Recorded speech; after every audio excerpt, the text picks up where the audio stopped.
Alors, ce qu'on a vu la dernière séance, on avait la classe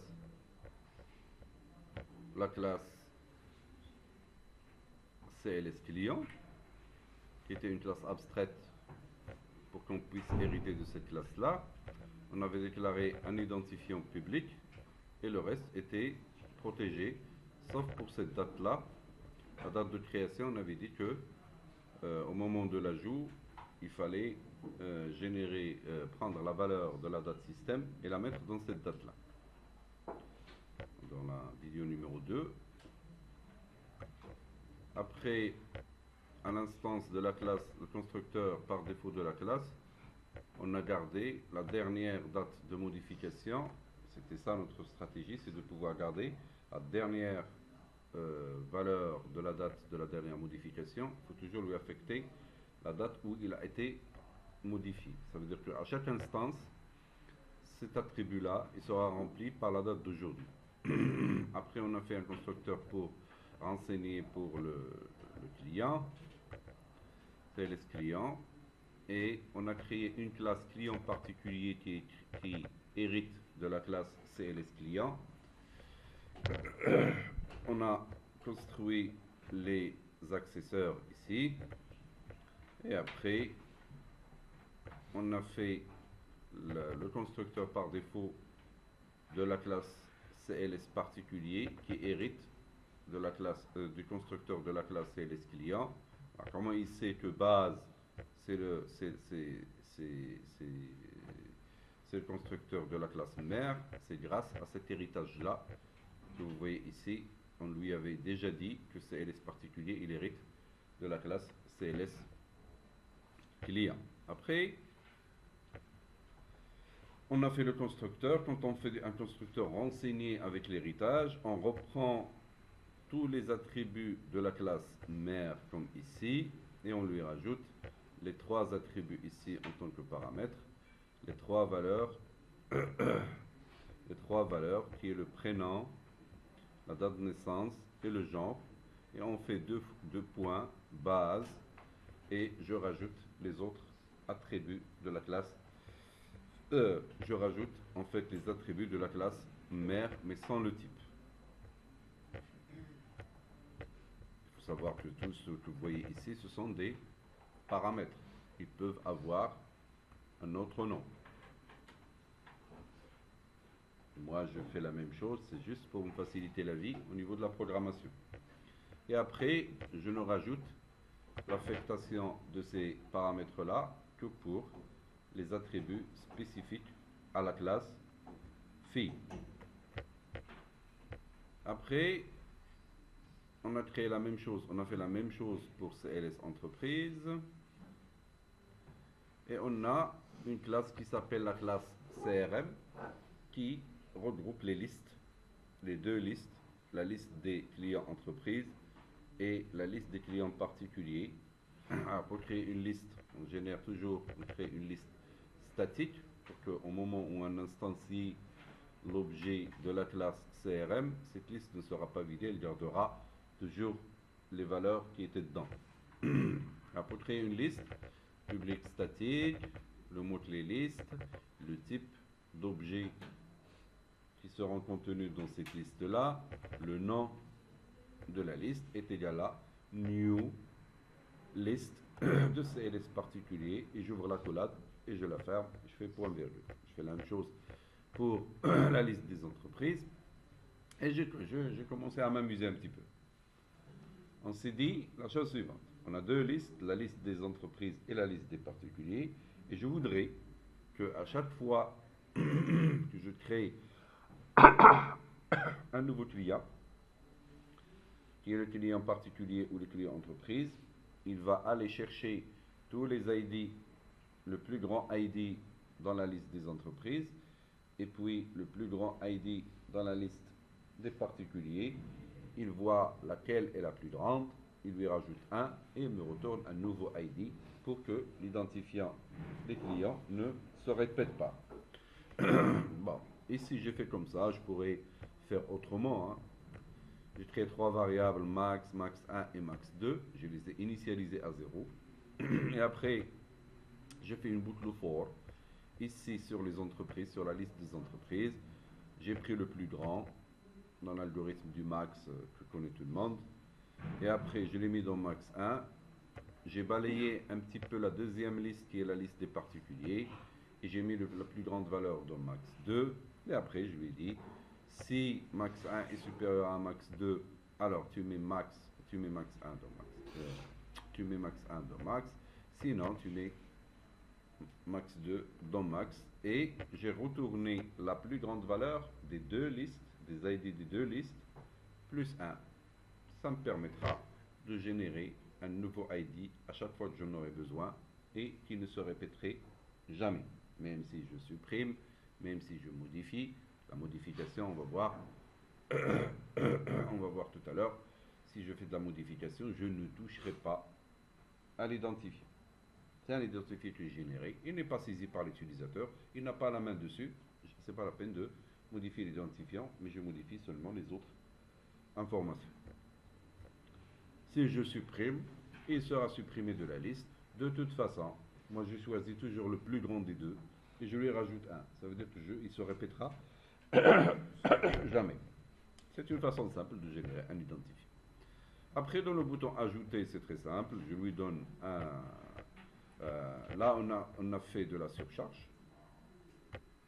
Alors, en orienté objet, il vous est autorisé dans la même classe, de créer deux méthodes avec le même nom. Vous voyez que ici, j'ai une méthode ajoutée et j'ai une méthode ajoutée. Sauf que la signature, elle est différente. Ça veut dire que celle-là, elle a un paramètre de quel type? Il est de type CLS entreprise. Et la même fonction, elle a un autre paramètre qui est de type CLS particulier. Alors, en orienté objet, on appelle ça le polymorphisme. C'est le fait d'avoir une méthode polymorphe. Polymorphe, ça veut dire que je peux créer, ce sont deux méthodes avec le même nom, mais les attributs ici, en fait, les paramètres, ils sont différents, soit en type, soit en nombre de paramètres. Ça veut dire que ici, je l'ai appelé avec le type CLS entreprise et CLS particulier. Je peux avoir une méthode polymorphe, et celle-là avec un seul paramètre et l'autre avec deux paramètres par exemple, ou 100 paramètres, ou autre. En orienté objet, il nous est autorisé de créer deux méthodes avec la même, la même nomenclature, le même nom, mais avec ce qu'on appelle des signatures, et avec des signatures différentes. Ça veut dire que le paramètre est différent. Lorsque j'appellerai ajouter avec un objet de type CLS entreprise, il appliquera ça. Et lorsque j'appellerai la méthode ajouter avec un objet de type particulier, de type CLS particulier, une instance de la classe CLS particulier, il pratiquera ça. Pourquoi on le fait? Pour que celui qui utilise, qui consomme notre classe, il n'a pas à réfléchir, à beaucoup réfléchir sur laquelle des méthodes utiliser. Il suffit qu'il appelle la méthode ajouter et pour lui, s'il veut ajouter un particulier, il va l'instancier et l'affecter. S'il veut ajouter une entreprise, il va l'instancier et il va l'affecter. Bon, on a assez fait de traitement ici pour que cette méthode soit simple. C'est un ajout normal. Pourquoi? Parce que la génération du code est là. Si on aurait fait autrement, si par exemple l'identifiant était saisi par l'utilisateur, comme un numéro de produit ou autre, j'aurais vérifié est-ce que le numéro existe déjà, si je refuse, et ainsi de suite. Après, je vais voir ces listes-là. Alors, qu'est-ce que j'ai fait? J'ai géré un petit code, ça c'est mon formulaire que j'avais déjà créé, l'identifiant ici génère automatiquement. Et lorsque je clique sur entreprise, j'aurai ce panel qui s'afficherait. Et lorsque je cocherai particulier, ça serait ce panel qui s'afficherait. Et lorsque je clique sur ajouter, on verra ce qu'on avait sur ajouter. Alors on a fait trois choses. La première, c'est dans le form load. L'événement form load, j'ai instancié un objet CRM et j'ai généré un ID. Et après, j'ai fait le txtid, qui est ce textbox-là. Ce textbox-là qui s'appelle txtid. Lorsque j'actualise, lorsque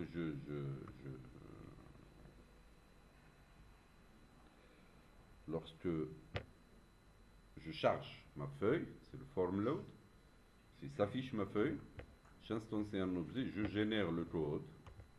Là, j'ai besoin de la méthode générée. La méthode générée ID, elle est dans quelle classe? Elle est dans la classe CRM. Alors, j'ai instancié un objet, et puis j'ai généré, je l'ai mis dans une variable, et je fais dans le textbox, puisque c'est un entier, je fais code.toString et je l'ai mis dans mon textbox. Après, je vais la désactiver. txtid, c'est un code qui se génère. Je ne laisse pas la main à l'utilisateur pour le modifier. Sinon, je tombe dans l'erreur. Point, comment il s'appelle? Point enabled est égal à false. Et là, je lui ai interdit de toucher à mon code. Après, j'ai fait pratiquement la même chose lorsque je clique sur nouveau. Regardez, c'est le même code. Il va vider le code. Alors, dans nouveau, il va me générer le code. Il va me désactiver. Alors, txtid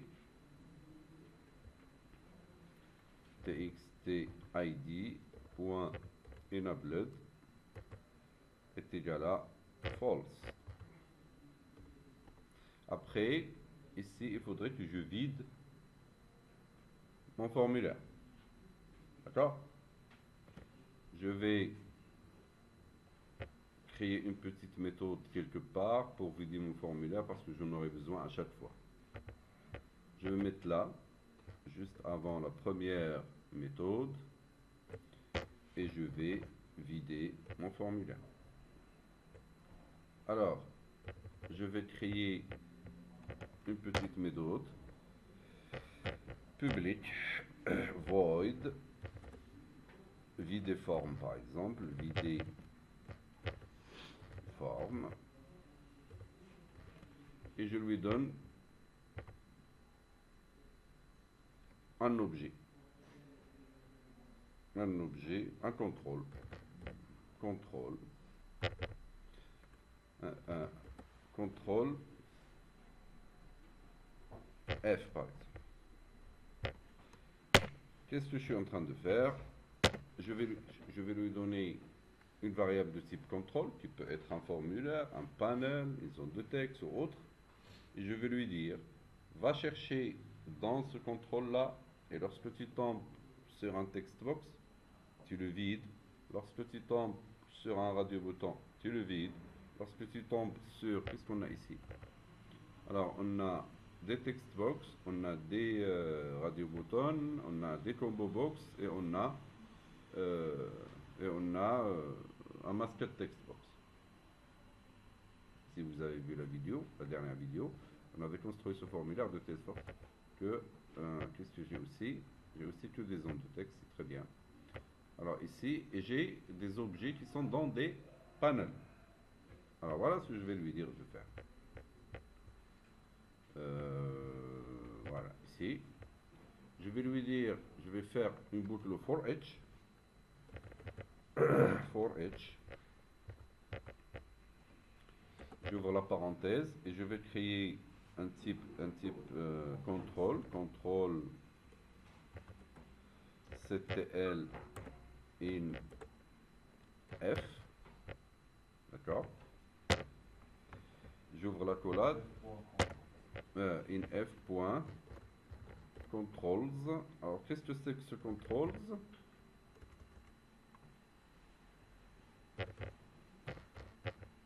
Je suis en train d'exploiter la chose suivante. Je lui dis, lorsque vous prenez des objets et vous les mettez dans le formulaire, il y a une collection, petit tableau intelligent, dans lequel, lui, il met l'ensemble de ces objets qui sont contenus dans votre conteneur, dans le cas de formulaire par exemple. Et là, je suis en train de lire cette collection-là, qui est la collection controls de l'objet, et de travailler avec. Ça me permet d'accéder aux objets qui sont contenus dans d'autres objets. Dans notre cas, parce que le formulaire, c'est une classe, il a un ensemble d'attributs, même si c'est transparent pour nous, et il y a la liste controls que je vais exploiter. Après, qu'est-ce que je vais lui dire? Si tu tombes sur un text box, qu'est-ce que je vais lui dire? If ctl is text box, d'accord? Si tu tombes sur un text box ou ctl is combo box, je vais faire simple, hein. Je vais les vider tous les deux. D'accord? Et qu'est-ce qu'il va faire lorsqu'il tombe sur if ctl is textbox ou is combo box? Je vais faire ctl point texte reçoit rien, reçoit deux guillemets vides. D'accord? Maintenant, je vais faire la même chose. Si ce contrôle si ce contrôle, j'ai fait un petit copier-coller rapidement, il est de type radio button. Qu'est-ce qu'il faut faire au radio button? Il faut le décocher. Alors si je fais ctl.checkedIt, je ne le trouve pas. Pourquoi? Parce que l'objet contrôle, lorsque vous accédez aux attributs de l'objet contrôle, vous ne retrouverez dans la liste ici que les contrôles communs, que les attributs communs. Les attributs communs à tous les contrôles. Ça veut dire que je ne veux pas, par exemple, la propriété checked n'existe pas dans le text box ou dans le combo box ou autre, ou dans le panel ou autre. Qu'est-ce que je vais lui dire? Je vais transformer ce contrôle, je vais le caster en radio button. Comment je fais? Je ouvre une parenthèse, je fais radio button. Radio, pourquoi il ne me donne pas? Radio button, là, vous voyez? Et je fais, parenthèse aussi, de ctl, ça c'est mon contrôle, avec lequel je circule, le tout ça, si je fais point checked, là, j'ai la propriété checked. C'est une petite astuce pour accéder aux propriétés spéciales à un type d'objet.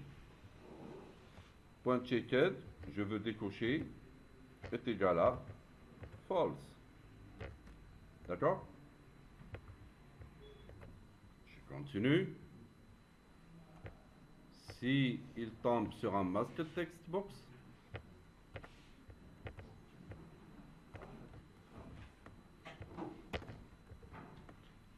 si égal à masked text box, alors cette méthode je peux l'améliorer au fur et à mesure que j'ai des objets que je vais rajouter à mon formulaire. Bon. Ici, qu'est-ce que je vais lui dire? J'ai fait deux fois point virgule. Allez, j'enlève ça. Et qu'est-ce que je vais lui dire? C'était L.clear.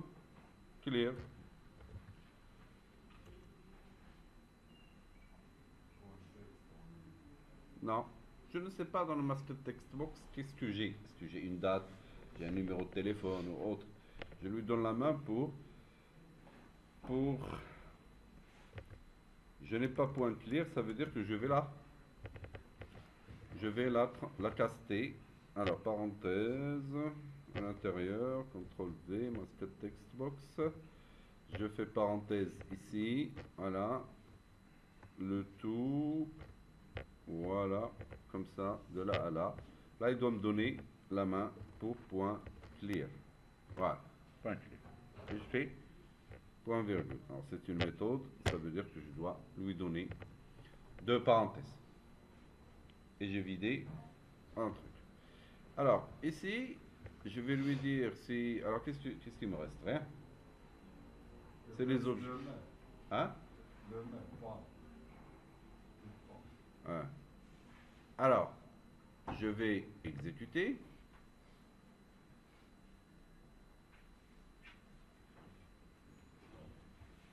J'ai une petite erreur quelque part, je vais voir où est-ce qu'elle est.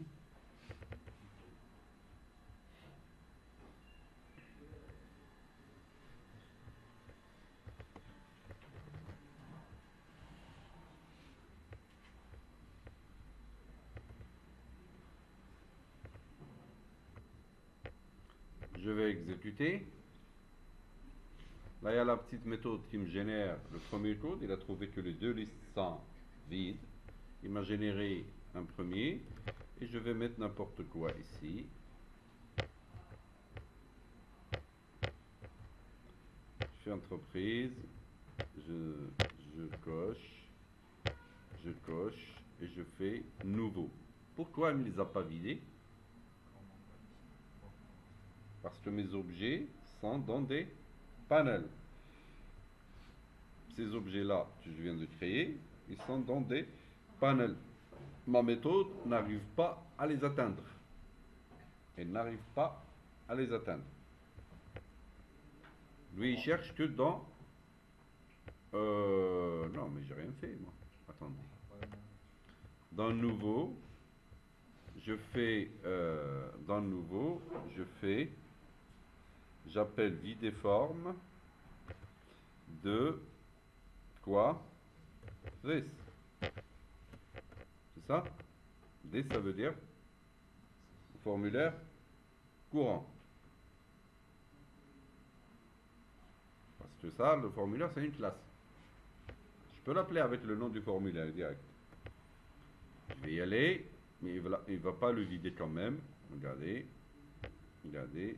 Même si je remplis tout ça, parce que je clique sur nouveau, il va rien faire. Pourquoi?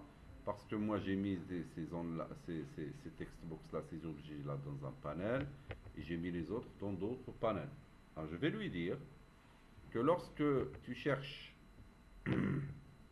dans ma méthode ici, lorsque je vais lui dire ici, où est-ce qu'il est? Videform, celle-là. Je vais lui dire si tu tombes sur un objet, qu'il soit panel, groupe, box ou autre, dans lequel il y a d'autres objets, eh ben, tu rentres dedans. Et tu vides, tu appliques la même chose. Alors voilà ce que je vais lui faire. Avant de faire tout ça, d'accord? Je vais lui dire, si tu tombes sur un objet conteneur qui contient quelque chose, qui contient d'autres objets, tu appliques la même fonction, mais sur cet objet-là. C'est ce qu'on appelle la récursivité. Ça veut dire que la fonction va s'appeler elle-même, mais avec un autre paramètre, une autre valeur. Je vais lui dire if, ce contrôle-là, c'est parce qu'il est en train de bouger avec ça, if ctl point quoi, point contains est égal à true. Non.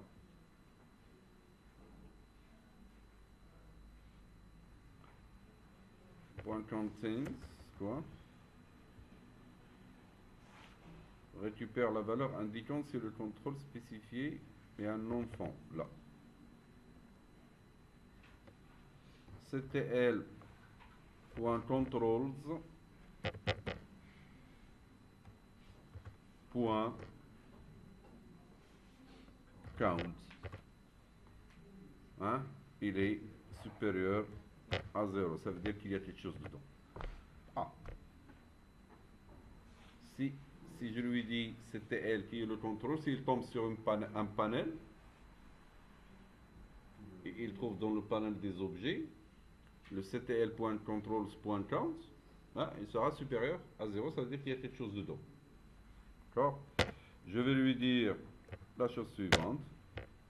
Qu'est-ce qu'il va faire? Il va faire videform, il va appeler la fonction elle-même, videform, mais cette fois de ctl. Et je fais point virgule.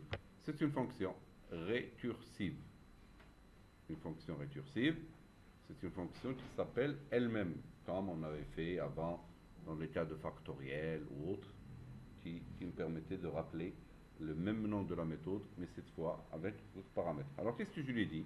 Je lui ai dit, si tu tombes sur un contrôle là où il y a des contrôles, eh ben, vider forme de ce contrôle-là, ça veut dire qu'il va chercher à l'intérieur de...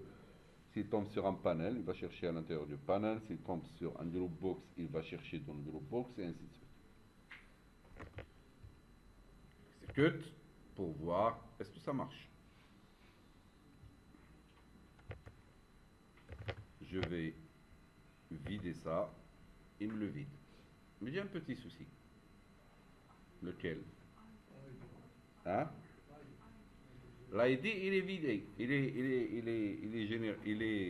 vidé. Alors, je vais reprendre. Regardez, je vais reprendre ce que j'avais fait dans le form load, ici.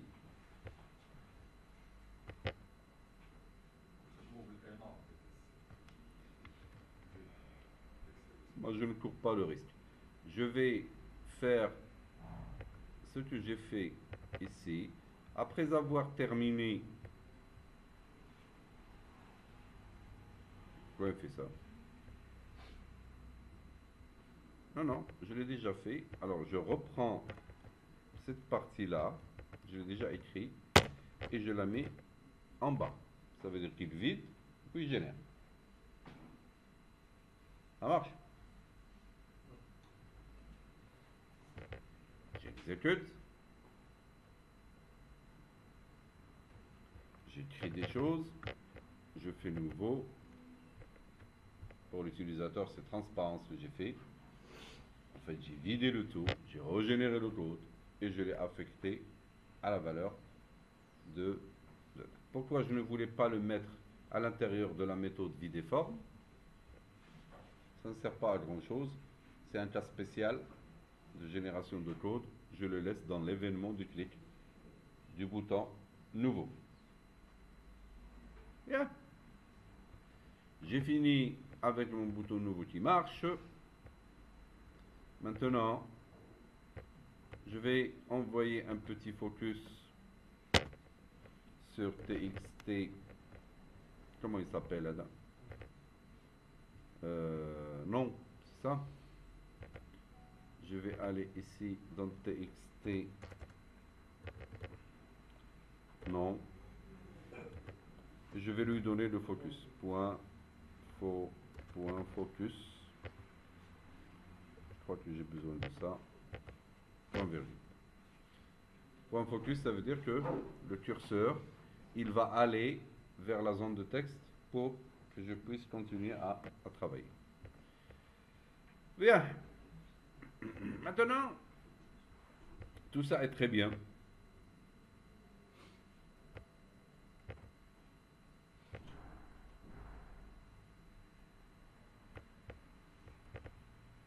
Je vais agrandir mon formulaire. Je vais mettre ces boutons quelque part ici. Je vais prendre ces deux panels. Seulement les deux panels. Je les prends et je les mets ici. Après, je vais mettre les boutons ici. Et je vais pouvoir afficher la liste de mes clients que j'ai dans un objet de liste. Parmi les objets de liste qui existent dans Visual avec C# ou Visual Studio, c'est l'objet Data Grid View. Je vais aller à ma boîte à outils et je cherche Data Grid View. Elle est là. Je la prends et je la mets ici. Par rapport à d'autres data grids et remplissage d'autres data grids, vous allez voir que on a une petite spécificité. La première spécificité, c'est que j'ai des clients entreprises et j'ai des clients particuliers. Alors les colonnes ne seront pas les mêmes. Ça veut dire que je vais construire mon data grid avec le code. On y va. Alors, moi, ce que je veux, c'est que au niveau de mon data grid ici, que j'ai appelé DGV client, lorsque je coche entreprise, j'aurai les attributs du client plus les attributs de l'entreprise. Lorsque je coche particulier, j'aurai les attributs de particulier du client plus les attributs du particulier en termes de colonnes ici au niveau du data grid view. D'accord? Bon, je vais aller ici quelque part en dehors des événements de click ou de load et je vais créer une méthode à moi qui me permet de construire mon data grid view et de pouvoir ajouter les colonnes que je veux. Je vais créer la première qui est standard, qui m'ajoute les colonnes qui représentent les attributs de la classe client. Et je vais voir. Je fais un public. Je fais un public void construire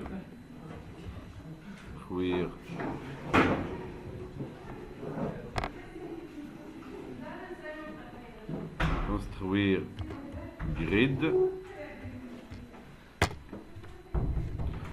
Je veux une colonne. Alors je vais ajouter des colonnes que je veux. Premièrement, je vais ajouter les colonnes de l'ID, du nom, celles qui sont ici, celles qui sont là, l'ID, le nom, l'adresse, l'email. Alors je vais DGV, comment il s'appelle mon data grid? C'est DGV client point columns point add pour ajouter une colonne. Alors cette méthode elle est surchargée, j'en ai deux, soit je crée un data grid view colonne que j'avais déjà construit, soit j'utilise la deuxième façon qui me donne le string du colonne name, le nom de la colonne, comment il serait représenté, comment il serait connu au niveau de mon programme, et le header text, ça veut dire ce qui va s'afficher au niveau du data grid view. Alors ce sont tous les deux des strings, je fais ID, virgule, et je fais aussi ce que j'affiche, c'est ID. Très bien, voilà, et comme ça j'ai ajouté une colonne qui s'appelle ID, et dans le header text est ID. Ici je fais non, ici je fais non. Alors combien j'en ai? 5. J'en ai 5. Alors, je fais, qu'est-ce qui reste? Adresse, téléphone. Alors, adresse, adresse,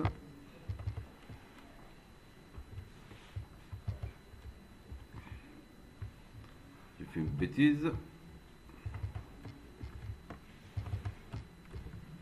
Adresse, téléphone,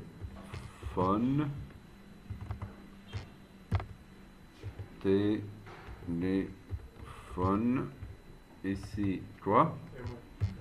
Email et email. Alors ça c'est ma première construction des data, des colonnes, de data grid colonne. Après je vais rajouter une autre, regardez. Je fais public void construire grid entreprise. Qu'est-ce qu'il va me faire?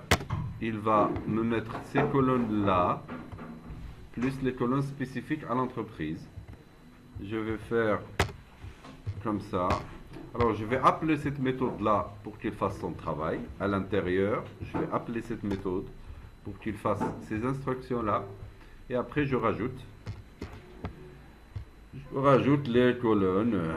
Qu'est-ce qui reste comme colonne pour entreprise? Hein? Nom de l'entreprise.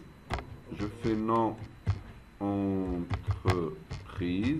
Alors j'essaie de ne pas mettre d'espace dans le colonne name. Nom entreprise. Et je vais copier et coller ça. Et je vais rajouter une troisième. Comment il s'appelle? Nombre employés. Et ici, je vais écrire nombre d'employés parce que c'est celle-là qui va s'afficher au niveau du data grid. C'est tout. Après, je vais copier-coller celle-là et je vais créer une deuxième méthode, une troisième méthode qui est construire grid. Cette fois, je vais l'appeler particulier. Et ici, qu'est-ce que j'ajoute dans le prénom? Prénom. Mais ici, j'écris prénom. Qu'est-ce qui reste? Genre. Genre. Et j'aurai la même chose ici. Genre.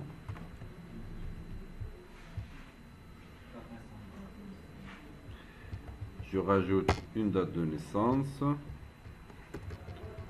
J'écris des bêtises.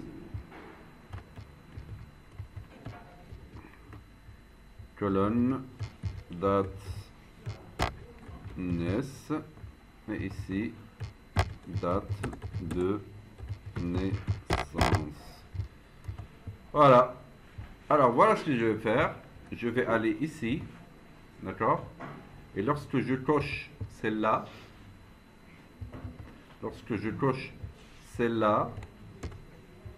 alors j'ai affiché entreprise et ainsi de suite. Ça c'est entreprise. Je vais lui dire d'appeler cette méthode. Construire grid, mais cette fois entreprise. Là, il va me remplir cette entreprise-là.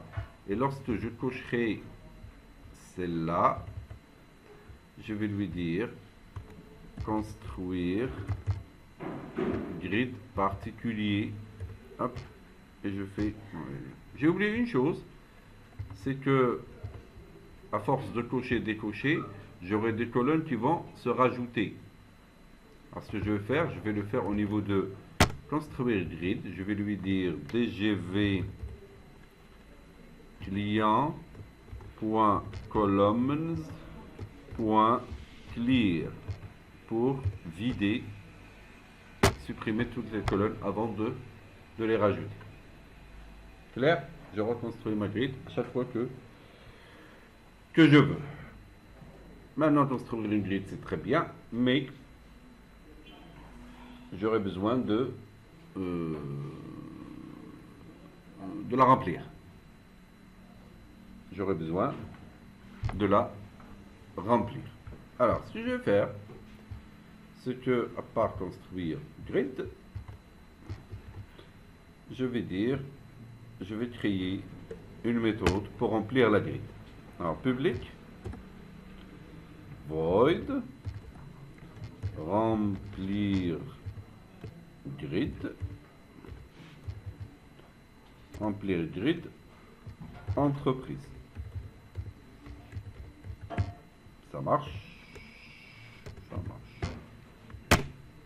Et je fais comme ça. Ou je fais remplir grid tout simplement. Je vais m'amuser un petit peu, d'accord? Et je fais string type. Pour ne pas faire deux méthodes, je vais faire une seule.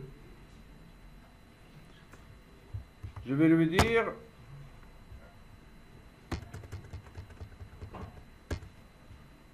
if si type est égal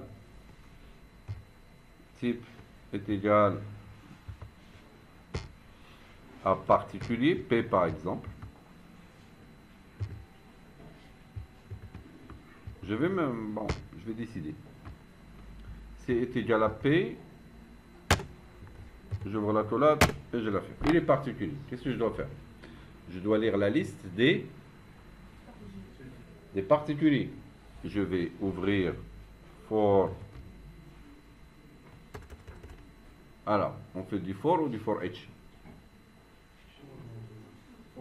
Du for. Alors, comment il s'appelle? Je vais instancier mon objet, c'est ça? Comment il s'appelle l'objet? CLS list, c'est ça? Comment il s'appelle? CRM, c'est ça. C'est dans quelle classe? C'est CRM. Yalla, allez, CRM, il est là. C est égal à new CRM.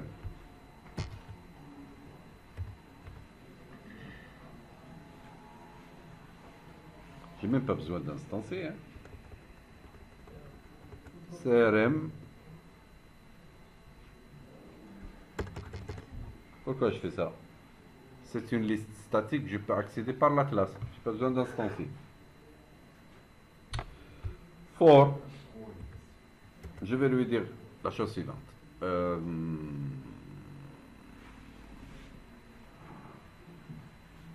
Non. Je vais lui dire ce que je veux. Allez. Je fais for int I est égal à 0, point virgule, I inférieur à CRM point list, comment il s'appelle? Point LST, ça c'est quoi? Type particulier alors. LST particulier point count point virgule I plus I plus, sinon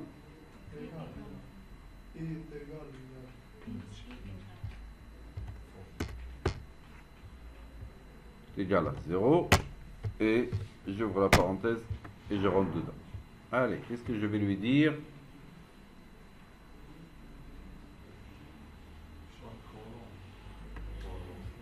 Particulier, alors crm.list particulier. Je vais lui dire le data delete view, c'est ça? Alors, data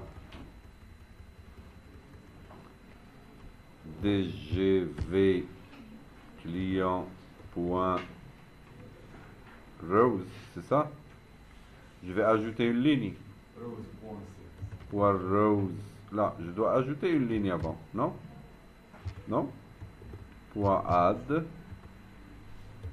C'est ça? J'ajoute une ligne.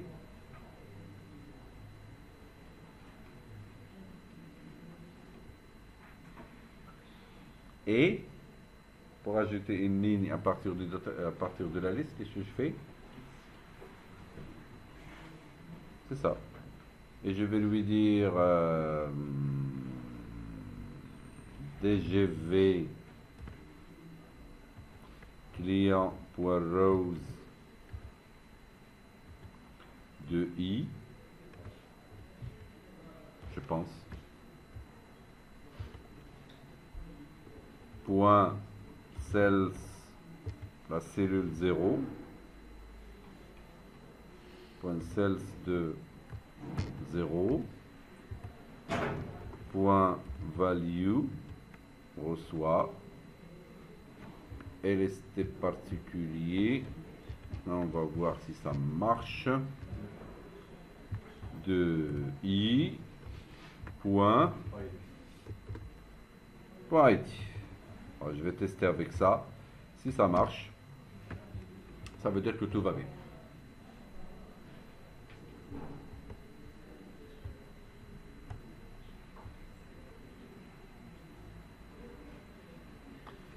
Après, où est-ce que je vais appeler ça?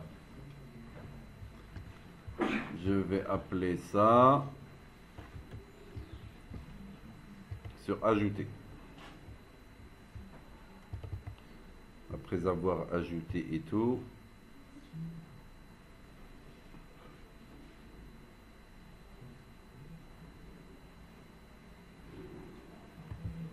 Où est-ce qu'il commence ici? Et il finit là. Ça veut dire, à la fin, je dois lui dire remplir grid. Et je fais ici. On avait dit P, c'est ça? Particule. Bon, on va améliorer ça. C'est juste pour tester. On y va.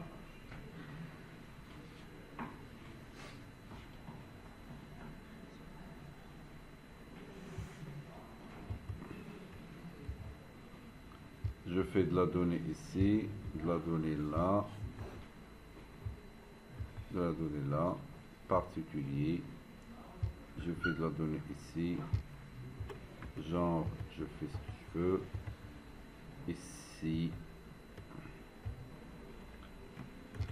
je fais 12, 12, 2012, 2022. Allez, je fais ajouter avec succès. Il vient de m'ajouter. J'ajoute un deuxième.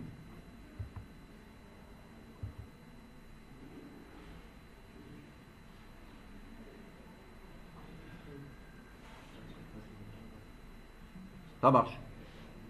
Hein? Ça marche. Alors je continue.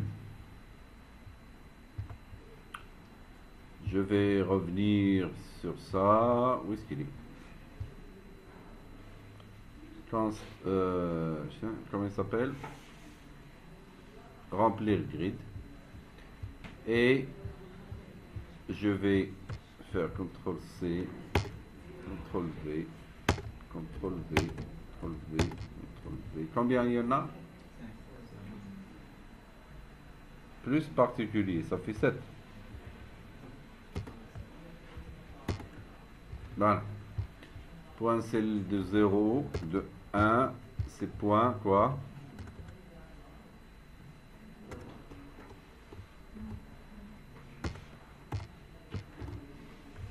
Point quoi? Point non. Ben, il n'y a pas de nom. Pourquoi?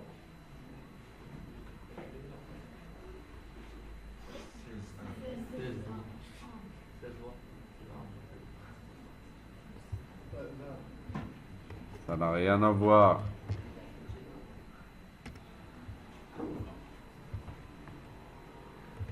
Point 7 de 1, point value. Pourquoi il ne me donne pas le...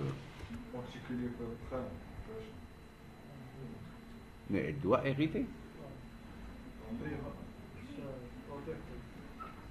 Mais j'ai mon accesseur.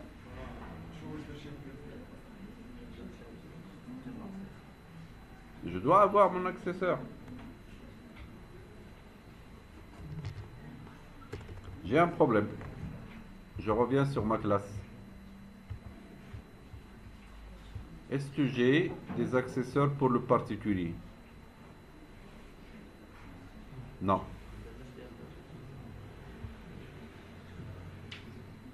Est-ce que j'ai des accesseurs pour...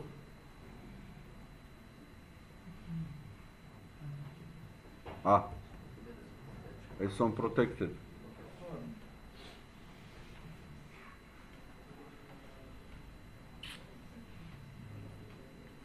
Même s'ils sont protected.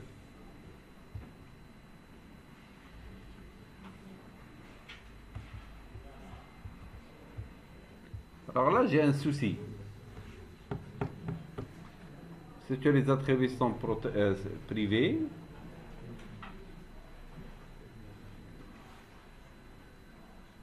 Et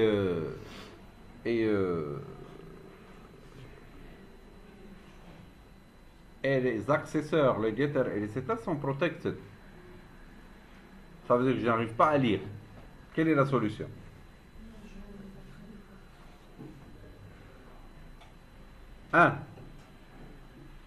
Je ne veux pas écrire.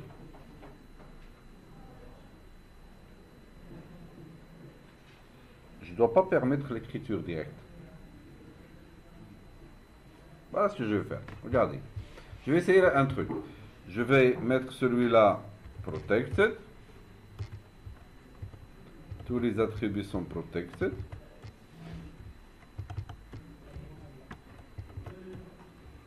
Ben, je vais essayer pour voir comment je réfléchis.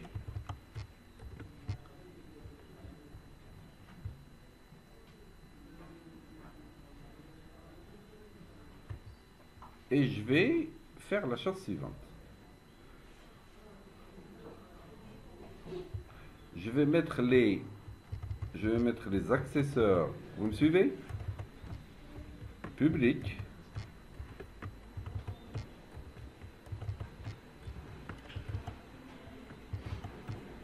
D'accord?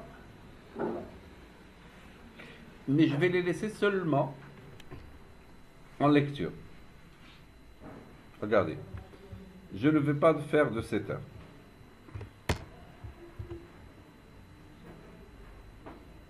Là, pas pour celui-là. Par exemple, pour celui-là. Je ne veux pas faire de setter. Si je veux le faire, si je veux remplir l'objet de la classe, je suis où là? Particulier ou sur la classe client, pour que je puisse accéder en écriture, j'utilise le constructeur. Je laisse les accesseurs seulement en lecture. Je décide de faire ça. Si je décide ça, ça veut dire que lorsque je vais continuer ici, regardez, particulier de i, point, et ici, j'ai mon nom.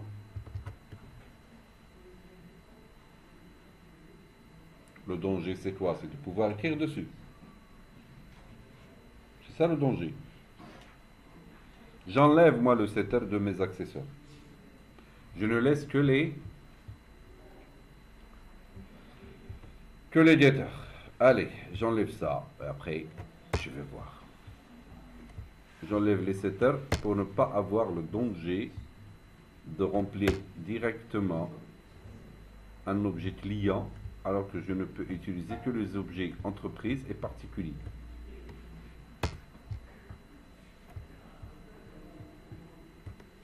Voilà. Où ça? Celui-là? Email. Où est-ce qu'il est? Ceci dit, que je ne donne l'accès public que par la lecture. Pour injecter, j'utilise le constructeur. C'est un choix que j'ai fait. Clair? Je vais voir si ça marche. Pour cet ID-là, je vais revenir dessus. Est-ce que j'en ai besoin ou non? D'accord? J'y vais. La cellule 1, c'est quoi? La cellule 2. Point quoi? Point adresse. Hein, c'est beau quand ça marche. De cellule de 3. Point quoi? Point téléphone. Ça marche. La cellule 4. Point quoi? Point email. Et la cellule 5, c'est point. Qu'est-ce qui reste? Date de naissance, il est particulier. Date de naissance, qu'est-ce qui reste?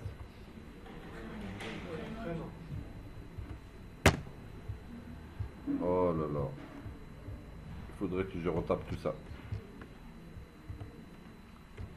Point 2, la cellule 2, c'est... Je fais que des bêtises. Hop, cellule 2, c'est point quoi? Point prénom. Qu'est-ce qui reste? Genre. Je la mets là. Allez, je copie et je colle. La cellule 3, c'est point genre.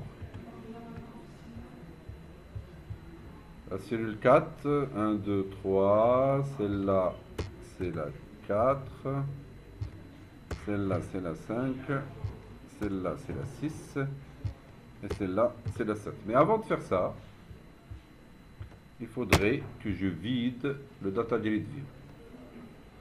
dgv client point rows, ça doit être ça, hein?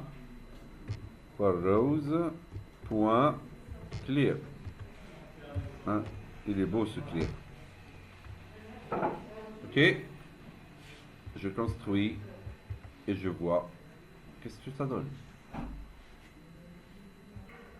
J'ai un bug. Qu'est-ce qu'il me dit là?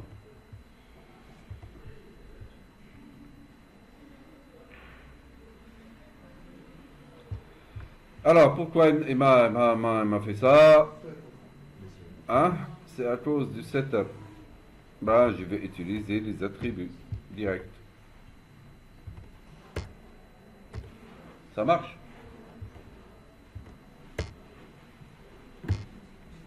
Ça, tout à l'heure, j'utilisais les setters. Maintenant, j'utilise les attributs.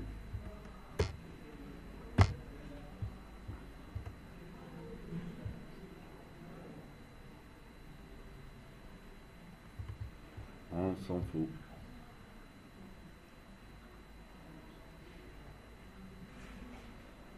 Ça marche? Tout à l'heure, j'utilisais les accesseurs. D'abord, j'utilise l'attribut directement. Maintenant, exécute. J'espère qu'il ne va pas me dire. Il ne dit rien. Alors, je fais la souris. Je fais 33 rue Gautier.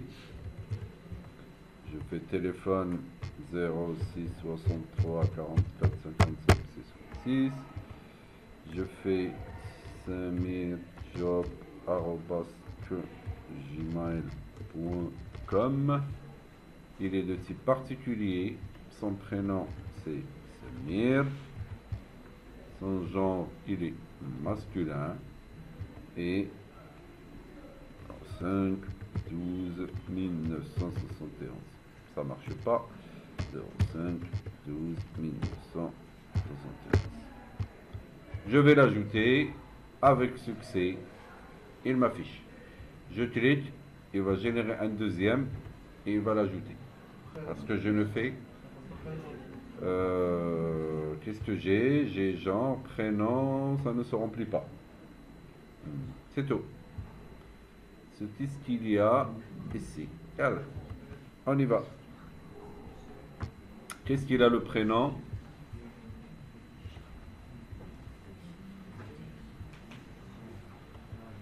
Le 0, le 1, le 2, le 3, le 4, le 5, le 6, le 7. Pourquoi le prénom ne marche pas?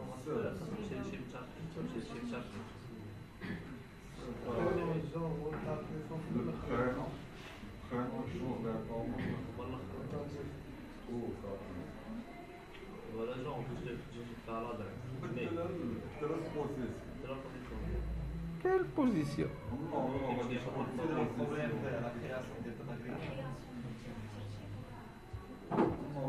Ah, oui, oui, oui. Alors, qu'est-ce que j'ai? J'ai 0, c'est quoi? Le nom? Hein?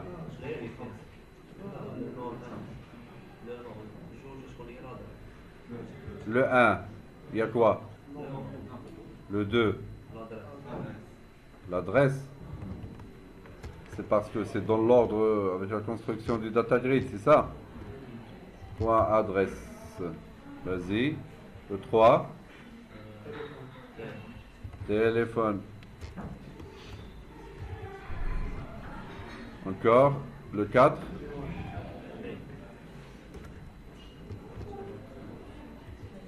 Point email. Et le 5. J'y vais alors, point prénom. Quoi encore? Le 6. Hein? Point genre. Et ici, cela. C'est bon. Je vais voir. Hein? Si ça marche.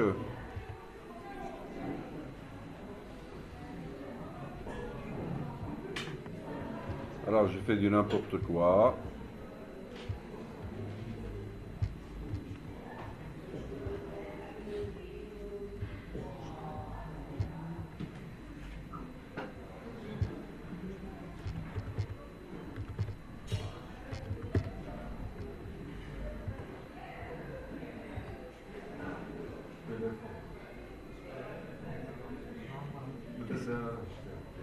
Téléphone? Si. 0, 1, 2, 3.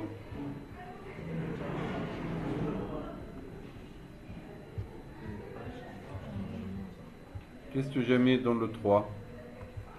0, 1, 2, 3. On a mis le téléphone. Hein? Je crois qu'il n'est pas rempli le téléphone.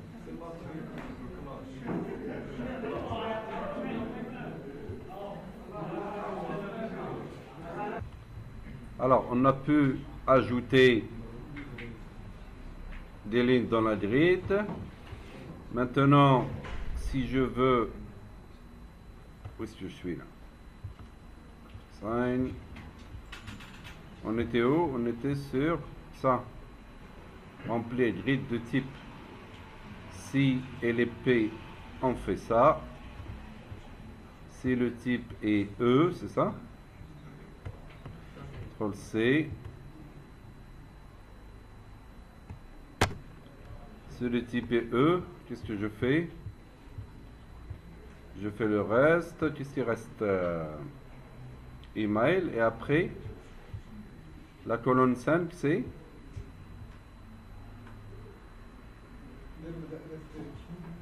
Hein? Si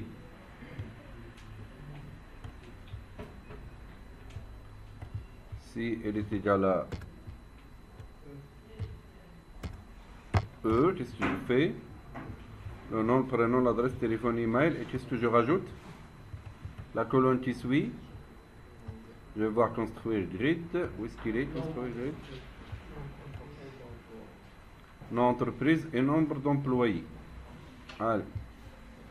Je reviens.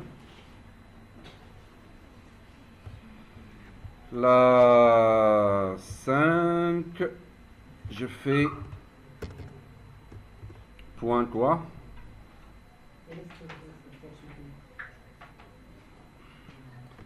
Je change la liste, c'est LST entreprise. Voilà, voilà, voilà, voilà.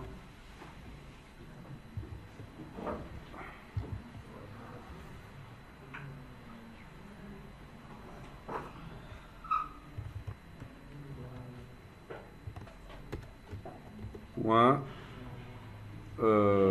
non entreprise et celle-là point quoi? Nombre employé. Et je vais, j'ai pas besoin de ça. Cette fois, je vais ajouter une entreprise. J'ai un souci avec le for ici. Et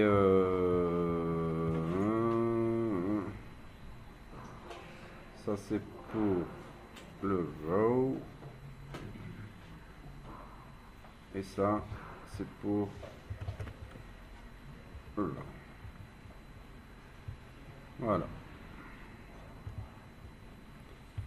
Je crois qu'il me faut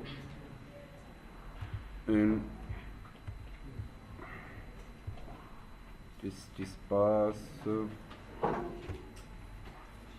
J'ai besoin de...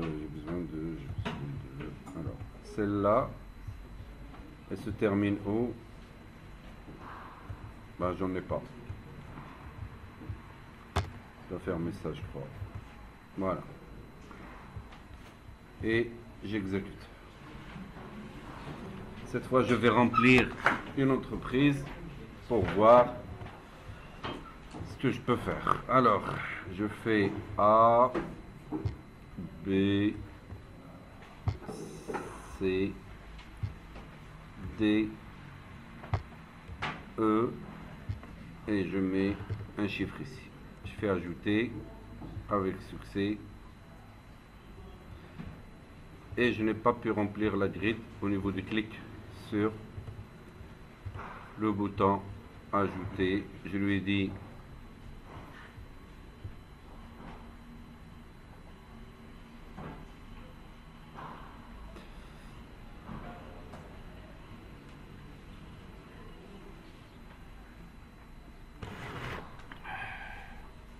BTN ajouté.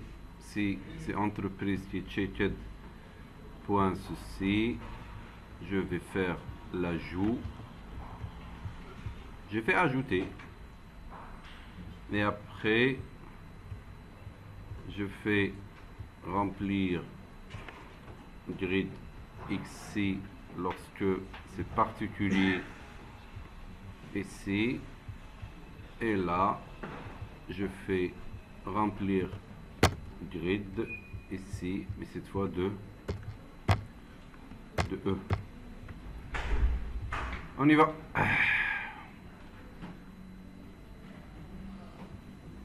Je vais faire entreprise. Je fais A, B, C, D,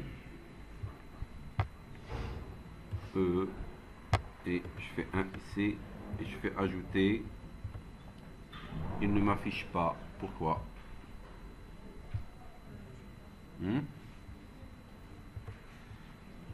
Remplir grid de E, c'est entreprise qui est cochée. Normalement.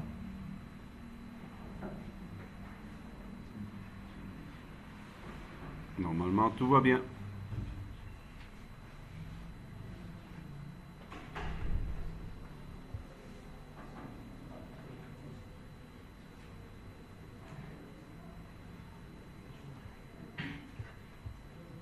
Ça devrait marcher. Je vais ajouter particulier pour voir ce qui se passe. A, particulier, A, genre, le 12/12/2012.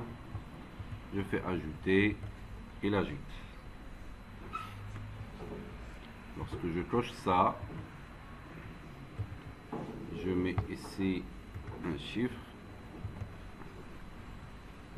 Il n'ajoute pas. Pourquoi? Qu'est-ce que je lui ai dit de faire? Je lui ai dit, lorsque RD entreprise est coché, lorsque RD particulier est coché, tout va bien. Pourquoi? Il me fait des soucis. Alors, je vais faire un point d'arrêt et j'exécute. Allez, allez, allez. C'est l'entreprise qui pose problème, c'est ça?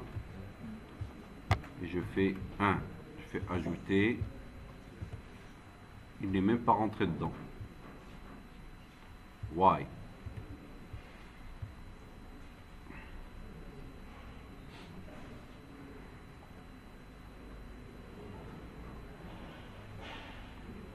RDP particulier point checked est égal à true.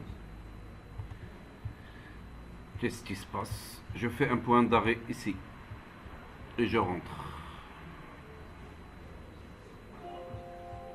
Je fais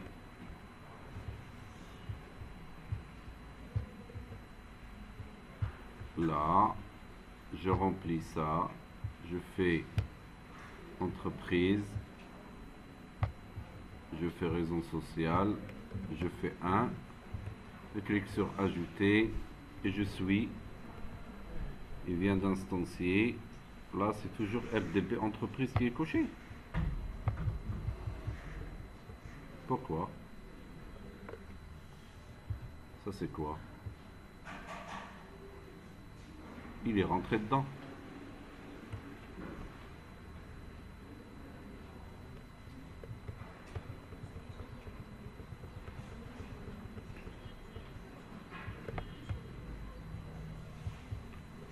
Pourquoi c'est RDB entreprise?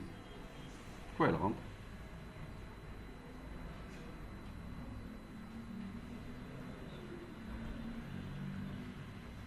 J'ai fait entreprise. C'est ça. Il doit rentrer.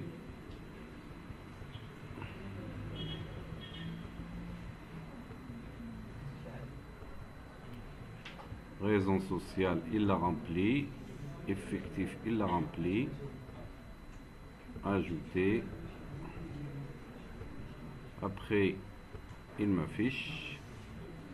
Je fais OK. Remplir grid. Il trouve que il n'y a pas de E.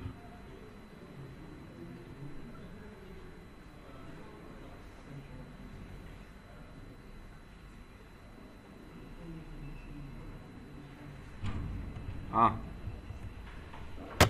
je dois fermer ici. Voilà. Alors ce if, c'est celui-là. Le else, le if, le deuxième if, il est là. Et celui-là ne devrait pas être là. Voilà. C'est un souci de if que j'ai mal exécuté. J'ai mal écrit en fait. Je fais un A, j'ajoute, j'enlève le point d'arrêt, je continue, oui, et voilà. Il vient de m'afficher mes données. D'accord? Alors, qu'est-ce qu'on a fait? Aujourd'hui, qu'est-ce qu'on a fait?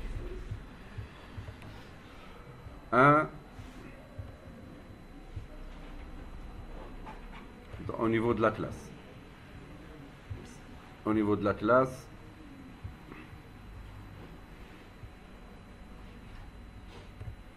qu'est-ce qu'on a changé dans notre classe? Dans notre classe CLS client, on a modifié, on a fait les attributs protégés, d'accord? On les a rendus protégés.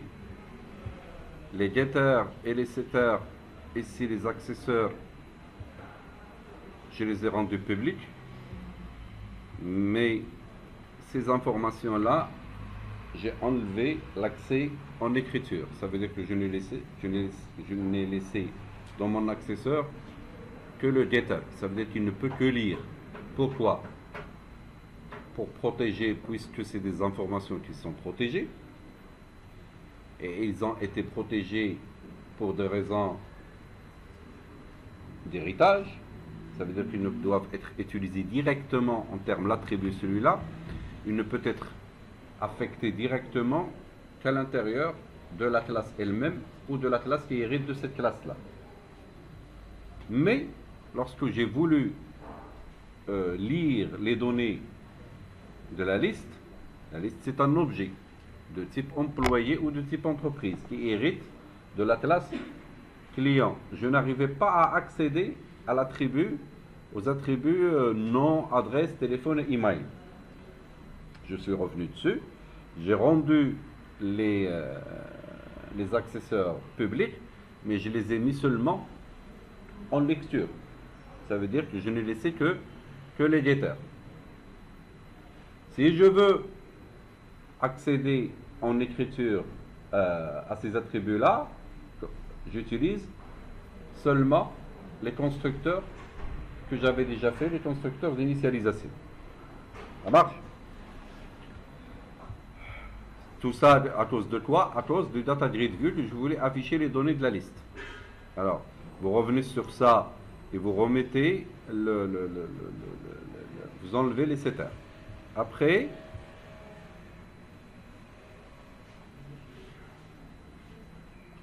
Tout ça, on l'avait déjà fait.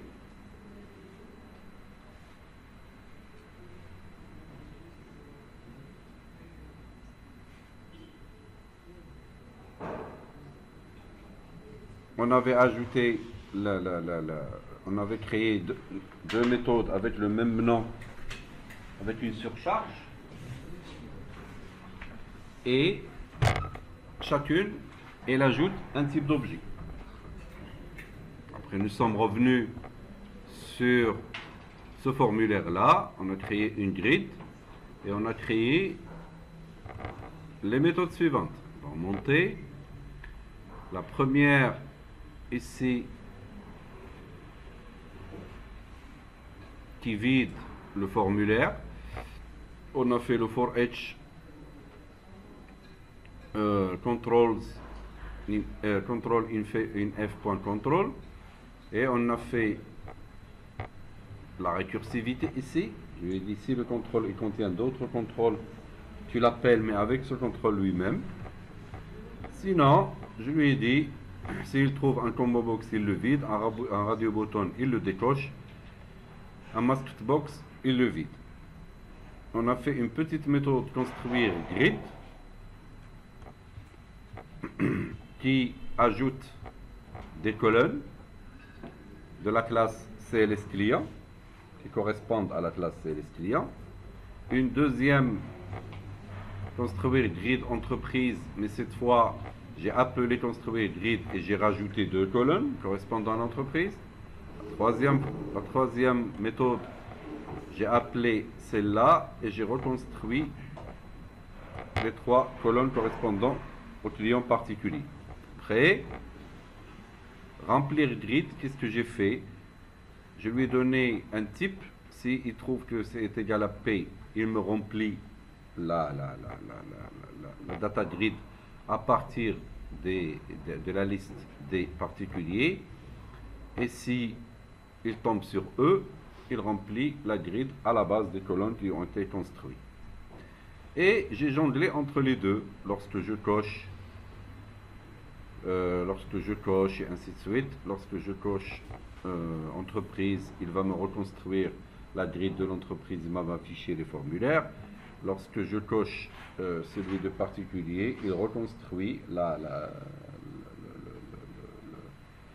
il reconstruit la grille pour les particuliers, il va changer les colonnes et il va me vider ça. Alors, ce que vous allez faire dans un premier temps, vous revenez sur ça,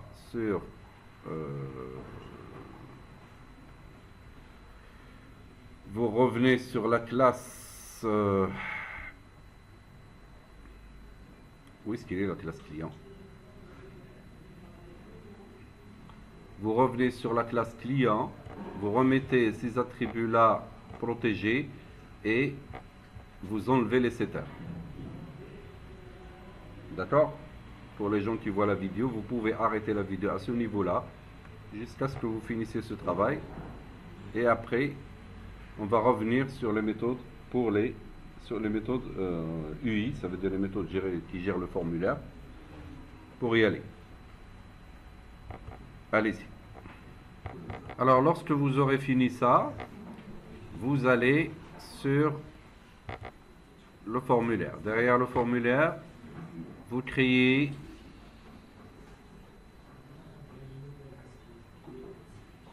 une première méthode pour vider le formulaire. Elle est là. Vous l'appelez, vous lui donnez un paramètre de type contrôle et vous lui dites, vous le gérez ici. Vous créez cette méthode-là pour vider un formulaire. Allez-y.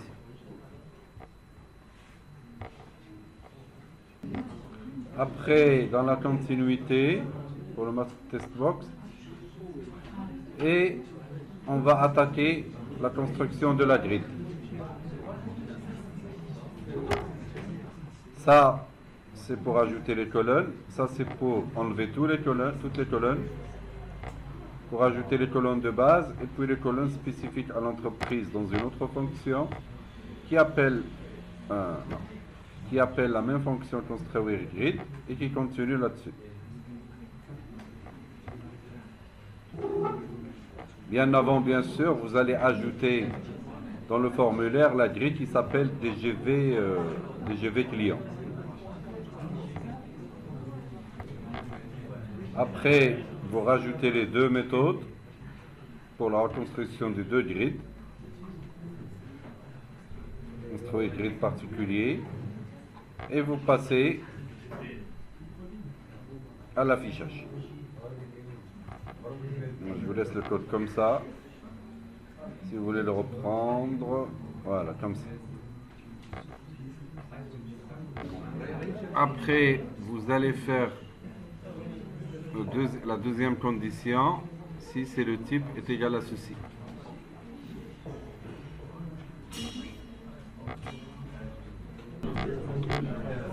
Oui, vous